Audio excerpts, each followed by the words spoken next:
Mbote, Bandeko Balandi Yato, comme peut-être Sarabino Moi, Mboula, donc servi toujours la République démocratique du Congo. Naïbisé Batu Banda Moukoloma Lobby, Makambo les Galambo on a c'est normalité. Boni jour J-17. Dans le bien jour J-17. Merci Lelo, profil, tout documentaire, topé Makanisia Kanda gouverneur Mona Mboka na biso. Il va maraté, il a maraté, même pas un sénateur. Mais est-ce que campagne au sein de tu voteras gouverneur au peut habiter au même côté andako na emoko abongisa te asate le remorque de ville Kinshasa o to lingi bandeko nyonso to amité malam na corona sur le brisqueté Félix Antoine Tshilombo le za président ayebanaki secrétaire général à IDPS tellement ambassadeur le président muta redouté aza ba douter kozala oui et kozala certains ils ont raté mais mutu mwa douter de ma casse ezate ayebani tata na maman na congolais.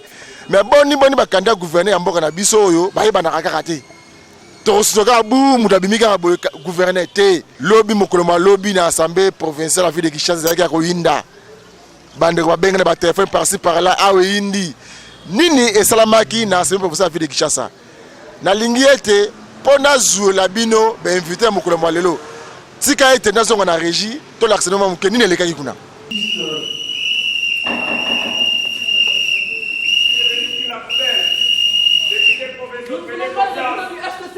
Nous ne voulons pas Jean-Tuli Ngobila et dans la Kimbuta.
Foulou et l'équipe. Comment? Papa, là, il est comme il est tourné partout. Papa, ton boyi, ma gouverneur, il y a FCC. Et ça, il mange à ma belle en boca. Merci Bongo, Bandeko Balandi. Comme Wapi, Bolandi, ba image. Oui, ba Congolais, il faut boyer. Ba jeune, il faut boyer. Il faut roloba. Ils ont beaucoup d'abisso. Mbote Ndeko. Mbote Ndeko, journaliste. Kombo nani Ndeko? Kombo nanga ezali Héritier Ngashi, nazali secrétaire permanent à l'intérim dans le mouvement citoyen Echana Mukuse, dans Moulaï, et là ici, engagement citoyen pour le changement. Ok, Ndeko, engagement citoyen pour le changement. Au juste, le but de mon équipe de la semaine provinciale, c'est qui juste. Ok, pour la précision, tous allés coordonnés par Fred Chinanou, Azali, coordonnateur de l'intérim, parce que Bissoto Messana a reçu la belle élection. Après mandat à une année, tout ça la élection pour reçu la conduction. Donc, tous allés mouvement moko, nos partisans et mouvement Ezobunda pour la démocratie, Bissomo pour vivre la démocratie, tous allés acteurs et changement. Donc, il y a une assemblée provinciale pour interpeller les députés provinciaux. tala lolenge kani ville province de Kinshasa ezalaki géré bambola outi oleka na kini oyo tobandaki kobenga kini label lelo kini la poubelle ou salité solo fulu ezosangana et puis vivre calmement. Donc tozomona ke ville ezalaki gouverner te ezalaki na mutu moko azali neka likolo wana mais azalaki préoccupé na makambo mosusu. Pourquoi? Problème est fondamental ezali corruption ya ba députés provinciaux. Balingi ba instaurer na ville province de Kinshasa o ba bengi na lopoto plutocratie régime ya batu ya mbongo. Ozala mayele te, ozala compétent te. Lokolo ozali na mbongo na yo, ozali na elikia, ozali na gage que ba députés provinciaux baro elirio. Voilà pourquoi to kenda ki na assemblée provinciale pour ne quoi attaquer problème. Ceux qui ne le ont na salité, ceux qui ne ont la foubelle, ceux qui ne ont mal géré, c'est parce que ba députés provinciaux ba teki bo moyi na bango, ba teki bo moto na bango. Lokola o ba bengaka, lokola moi si andumba ami pesa na mobali waza na mbongo ebele. C'est-à-dire les députés provinciaux s'offrent na bato bazali na bezo pesa mbongo ebele pour pas se procurer. C'est ce qui est dangereux. To kenda ko yebisa bango boye. Cette fois-ci pas question ya makambo wana pas toujours ka déjà nungu wana. Voix moro ezo se mite kama autour ya 10 000 à 50 000 $. Soko pesi 50 000 $ nde par voix, soko une majorité, plus ou moins 21 députés provinciaux, obimi gouverneur. Allez, mutuana soga bimi azali na ina compte ya ko rendre na peuple te. Arozalande na besoin asala mumbongo pona azongi sambongo na e. Yango to kende ko yebisa ba députés provinciaux à venir ya ville province de Kinshasa et sali na maboko na bino. Botika ba jeu, botika ba aventure. Cette fois-ci bo voter batou sur base ya ba compétence, sur base ya moralité. Sur base, il y a intelligence, motos dans savoir-faire, motos dans bolingo. Il y a un truc de députés provinciaux. Et ça, il y a un bâtiment qui va disposer de solo. Il y a une moralité à malamouté. Oh, tout ça, il y a télémela, il y a les bossos, il y a des Chantiningo Bila. Chantiningo Bila, c'est gouverneur na Maïndombe. Mais pourquoi est-ce qu'il a postulé ce soutien à nouveau dans la province de Maïndombe?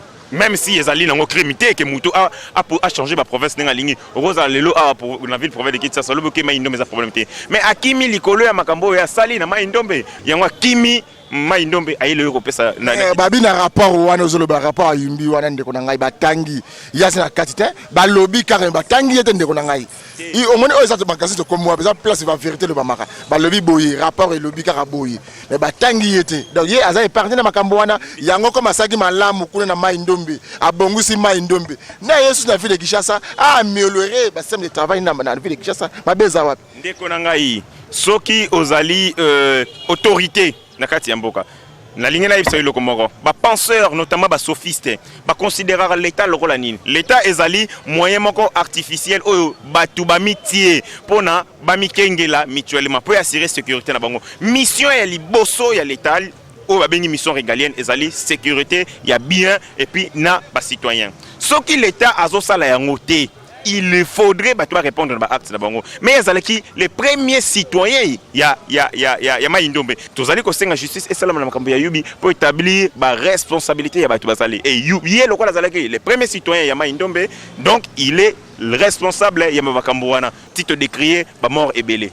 Deuxième personnalité, deuxième personnalité, c'est Magloire Kabemba. Magloire Kabemba, oh, tu es bien, c'est ministre provincial et environnement. Yuana Azali, candidat, il y a continuité. Azali, candidat, il y a Libanais. Yende mouta défendre les Libanais, Yende mouta défendre les Indo-Pakistanais. Il y a dauphin, il y a dauphin. Donc, Kimbuta Moni, le la possibilité pour naïe se représenter les sociétés à utiliser proche naïe. Et Azali, le Rolandais, ce qu'on fait au kati face. Au fond, les masques, na kati au moni Kimbuta. Donc, na elongi ya Magloire wana zomona na kati na Kimbuta. Yango wana to kendaki ko telemelaye azalangi na kati salle donc to kataki plénière parce que to kataki pena plénière. Ba siffler message to zalangi nango c'était très clair. To kati plénière, to passer message to ebisier Kinshasa et boyi ba candidat FCC et boyi continuité. FCC ezali ordure politique batiarango na poubelle. Yango wana ba députés provinciaux bo sala lo yengete. Toujours taper en garde Seni, bah ça la aventure te, babim c'est le gouverneur, oyo aza ici, il y a raya continuité, bah oyo, bah tembo ka oyo, na pasi, na salité, pe na foulou. Ok, bande ko balande bo ngene ngene lobby, Seni asra ba aventure te. Mais tu lobby pe boyele, so gouverneur na mboka na be sala makandenge nini. Et ça ma sur place wana kaka. Bande ko ba compter sur place. Magé Sénégal ça la ba représenter la parti politique pe ko sala wana. Ndeko mbote ndeko na ngai. Mbote ndeko. Oui, tout le monde est lobby, le boss est provincial, pour le battre bino et chat. Oui, comment on ndeko? Kombo Nangai, Manik Kateba, Naza, porte-parole, il y a un mouvement citoyen Nabiso, ECHA, engagement citoyen pour le changement, bar patrimoine national. Ok, Ndeko. Boni bini mopuneka mokolo mwa lobi osala ba manifestation. Mokolo musa ya osala ba manifestation ozaki na ezalaki te kaka mokolo mwa lobi. Te mais tozo évolué par rapport à chronogramme Nabiso. Donc toza déjà un agenda ya ba action.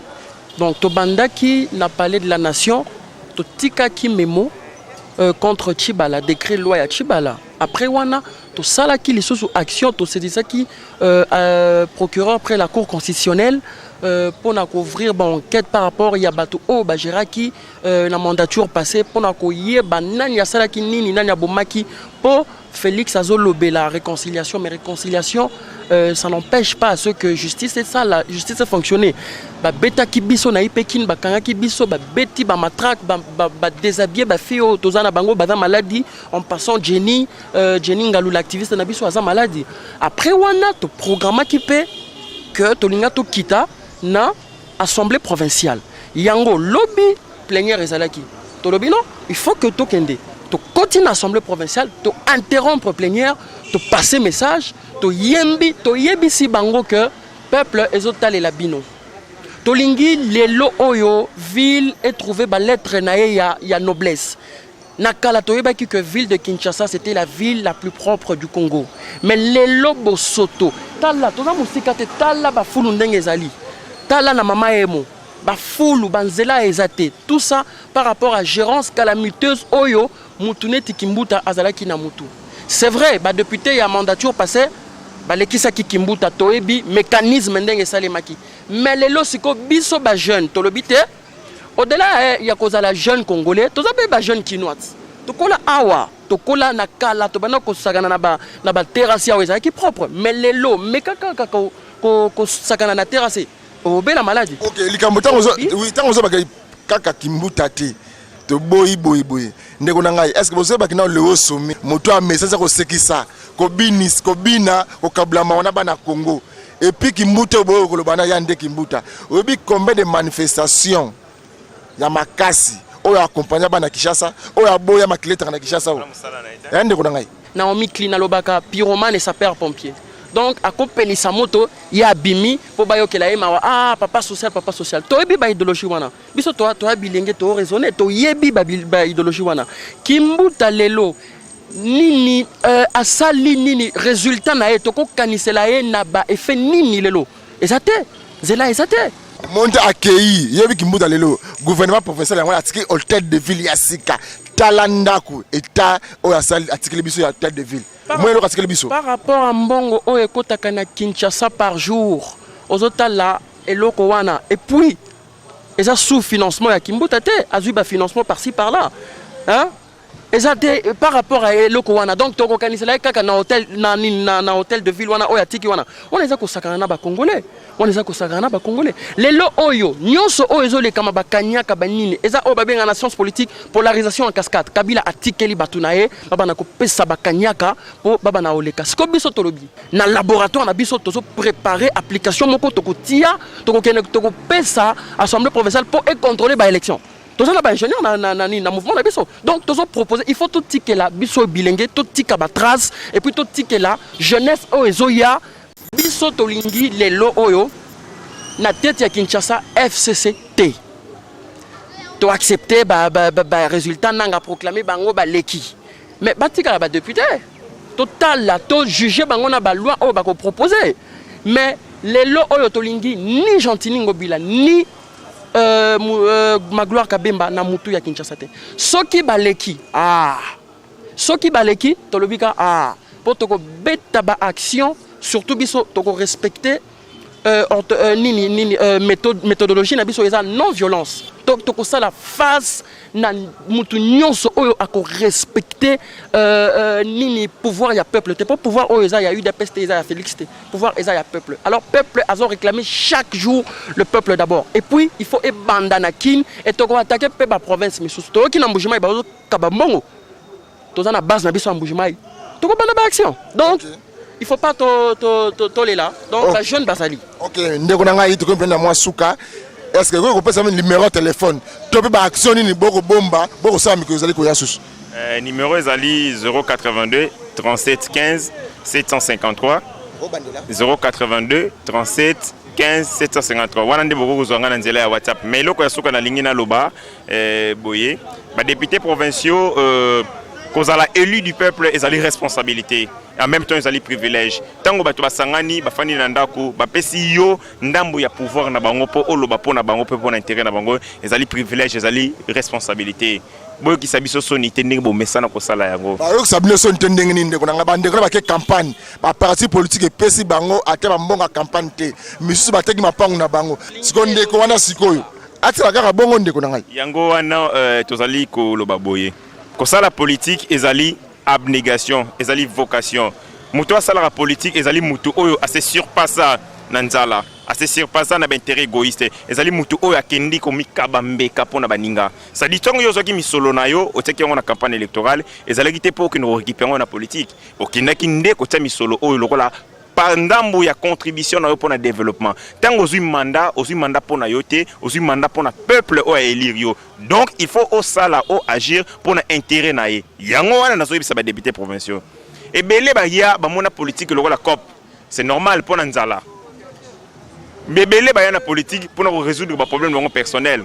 Alinga moi si azola influence et ainsi de suite. Té bayaka la politique pour résoudre les préoccupations fondamentales ya peuple. Yango na yebisi bango boye. Ce qui va sali ba aventure ba bimisi mutu ya FCC d'abord to télémelaye ça c'est de 1 to mener action makasi pour contester résultats pour ça impossible que mutu FCC à l'écart au regard ya bilan mitigé ya Kimbuta.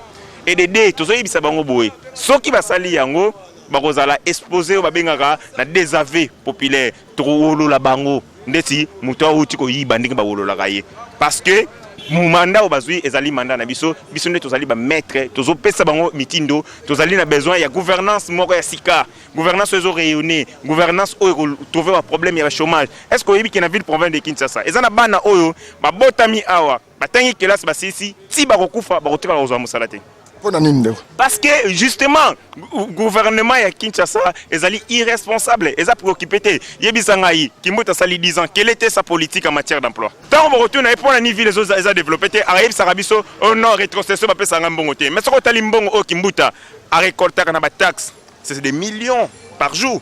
Des millions, donc ils ont mis sur le long pour développer une ville province de Kinshasa. Mais ça la route pour nini. Juste place il y a zali autour de l'auto tongane nini nini na gouvernement permet ni foule les ali. C'est quel genre d'homme comme ça? Donc autonginda quoi si quand même permet ni foule. Donc ce sont des gens qui ne connaissent rien de la gestion de la République. Il y a wana yé ne kirina et Magloire Argentini tous on a besoin de bangoter la ville province de Kinshasa. OK, ndeko ngai merci la suka ko pesa tela télévision ngonga ezanini. Oui, message na biso asuka que to telemi wana te ba action monsieur Sezoya dans le jour qui vient ba mon abiso na nzela lisusu to réclamer babilo ko ebele. Donc ba action ezali et puis tozo yebisa bango soki ba saluer ba bimisa mutu ya FCC ba mon abiso en tout cas na nzela to ko telemela bango. Donc, tu côté et puis campagne, il y a des aveux, il y a des candidats à FCC et ceux qui vont aller, tu vas continuer dans le jour qui vient en tout cas. Ok. Merci Bongo Bandeko Balandia de Komwa Pinaroli qui a campagne de Bandé, ça a fait de Kinshasa. Et ça la République démocratique du Congo, Mobimba. Mis sur Congolais a fixé pour les députés provinciaux. Oui, en tout cas, ceux qui battent l'ingui adhésion, na 081 460 40 43. 081 460 40 43. Ok. Bandeko balande zaki bongo bandeko a Echa, bogini ba pesi makanisi na bango. Non, na ba candidat FCC. Et ça ba jeune ba pesi makanisi na bango. Yo peso na kanisi les comptes, makanisi les comptes. Oh le non, bandeko FC ba saki malamu. Tala Kinshasa le ngengi. Oh ye plateau yango yo. O le benga na ba téléphone intimidaka te. Plateau de comment besoin de mutu nyos. Est la opposition, est la majorité, est la société civile. Ya ko pesa makanisi na yo, bandeko ba saki action na bango lobby. Bien lobby ko boko sala action na minute. To kangele mutu place la démocratie de yango yo.